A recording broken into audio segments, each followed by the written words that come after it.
મહારાષ્ટ્રના આઈએએસ અધિકારીએ સરકારની આબરૂના લીરે લીરા ઉડાવ્યા। ટ્રેની આઈએએસ ઓફિસર પૂજા ખેડકર સખત વિરોધમાં રહે છે। તેના પર આઈએએસ નોકરી મેળવવા માટે ઓબીસી અનામત ક્વોટાનો દુરુપયોગ કરવાથી લઈને અનેક પ્રકારના આરોપો લગાવવામાં આવી રહ્યા છે। આવી સ્થિતિમાં હવે પૂજાની માતાનો જૂનો વિડીયો સોશિયલ મીડિયા પર વાયરલ થયો છે, જ્યાં કેટલાક લોકોને બંદૂક બતાવી ધમકાવતી જોવા મળી રહી છે। આ વિડીયો 2023નો હોવાનું માનવામાં આવી રહ્યું છે, જ્યાં પૂજા ખેડકરની માતા મનોરમા ખેડકર હાથમાં બંદૂક લઈને કેટલાક લોકોને ધમકાવી રહ્યા છે। હકીકતમાં આ મામલો ખેડૂતોની જમીનનો કબજો કરવાના પ્રયાસો સાથે જોડાયેલો છે। આરોપ છે કે જમીનના કબજાને લઈ ખેડૂતને ધમકી આપવામાં આવી રહી છે। પૂજા ખેડકરના પિતા દિલીપ ખેડકર વિશે એવું કહેવાય છે કે તેમણે સરકારી નોકરી દરમિયાન કરોડો રૂપિયાની સંપત્તિ એકઠી કરી હતી। આ પછી તેણે સતત પાણી જગ્યાએ જમીન ખરીદી હોવાનું કહેવામાં આવી રહ્યું છે।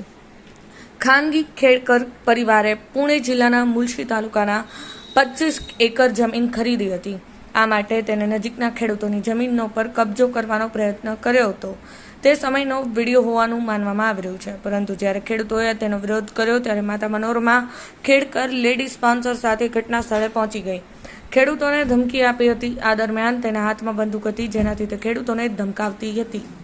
જો કે જ્યારે ખેડૂતો તેની સામે પુણેના પોલીસ સ્ટેશનમાં ફરિયાદ નોંધાવવા પ્રયત્ન કર્યો ત્યારે દબાણને કારણે તેની ફરિયાદ નોંધાઈ ન હતી।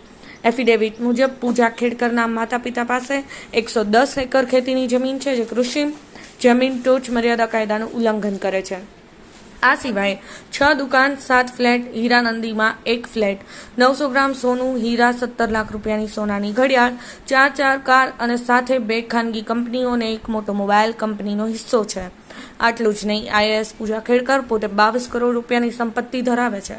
શંકાસ્પદ રીતે યુપીએસસીમાં સબમિટ કરવામાં આવેલ એફિડેવિટમાં પૂજા ખેડકરે દાવો કર્યો હતો કે નેત્રહીન અને માનસિક રીતે બીમાર છે। ખેડકરે આ વિકલાંગતાના પ્રમાણપત્રોનો ઉપયોગ યુપીએસસીમાં પસંદગી માટે વિશેષ છૂટ મેળવવા માટે કર્યો હતો।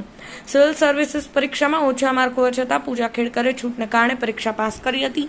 આઈએએસ પૂજા ખેડકરની પુણેથી વાશિમ જિલ્લામાં બદલી કરવામાં આવી છે। સત્તાના દુરુપયોગની ફરિયાદને કારણે મહારાષ્ટ્ર સરકારે ખેડકરના બદલી હતી।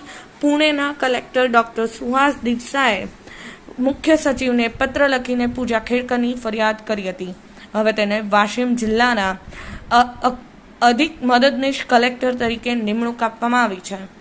પુણેમાં તેના પ્રોબેશન સમય દરમિયાન પૂજા ખેડકરે ઘણા વિશેષ અધિકારીઓની માંગણી કરી હતી, જે પ્રોબેશનરી અધિકારીઓને મળતી નથી। આ દરમિયાન પૂજા ખેડકરે લાલ વાદળી લાઇટ, વીઆઈપી નંબર પ્લેટવાળી તેની અંગત ઓડી કારનો ઉપયોગ કર્યો। તેની કાર ઉપર મહારાષ્ટ્ર સરકારનું બોર્ડ લગાવવામાં આવ્યું। સત્તાવાર કાર, રહેઠાણ, ઓફિસ રૂમ ને વધારાના સ્ટાફની માંગણી કરી હતી। તેણે તેની હાજરીમાં અધિક કલેક્ટરની ચેમ્બર પર કબજો જમાવ્યો હતો। ડોક્ટર ખેડકરના પિતા, એક નિવૃત્ત વહીવટી અધિકારી, કથિત રીતે પૂજા ખેડકરની માંગણીઓ પૂરી કરવા માટે જિલ્લા કલેક્ટર કચેરી પણ દબાણ કરે છે। એટલું જ, તેઓએ ધમકીઓ પણ આપી હતી। જો તેઓની માંગણી નહીં સંતોષાય તો તેમને પરિણામ ભોગવવું પડશે તેવી ચીમકી ઉચ્ચારવામાં આવી હોવાનું કહેવાય છે। બ્યુરો રિપોર્ટ, સમય 24 ન્યૂઝ। माझं नाव रे आणि आहो जाऊ बोलायचं, अरे तुझ्यावर नाही यायचं। जागा जागा माझी, जागा माझी, मी पण जागा, माझी पण जागा आहे। मूळ मालक कागद 7-12 माझ्यावर आहे। 7-12 माझ्या नावावर आहे। कोर्टाचं होईल, मग कोर्टाचं मला आणून दाखवायचं, मला आणून दाखवायचं कोर्टाचा, मला अगोदर कोर्टाचं आणून दाखवायचं। हा, कसं काय घ्यायचं बघतोस, घ्या सगळं घ्या, मी पण नाही घाबरत आहे। कोर्टाचं आणून द्यायचं, कोर्टाचं आणून द्यायचं मला पण, की तुम्हाला नाही कोर्टाने मी कोर्टात गेलेलो आहे। मी पण गेलेलो आहे कोर्टात। जेव्हा कोर्टात निकाल येईल ना तेव्हा नाही मी येणार, काय व्हायचं ते उद्या मी येणार। हा, होऊन जाऊ देत, मी पण येणार, मी करणार। मॅडम, आपलं कायदेशीर चालू आहे। मॅडम ऐका, तुम्ही पण मॅडम, कायदेशीर, मला कायद्याने तुम्ही आम्हाला का त्रास देताय? मला सांगितलेलं नाही की तुम्ही करू नका म्हणून। ऐका, आपण कायदेशीर करतोय ना मॅडम। मॅडम, आपण सुशिक्षित लोक आहोत।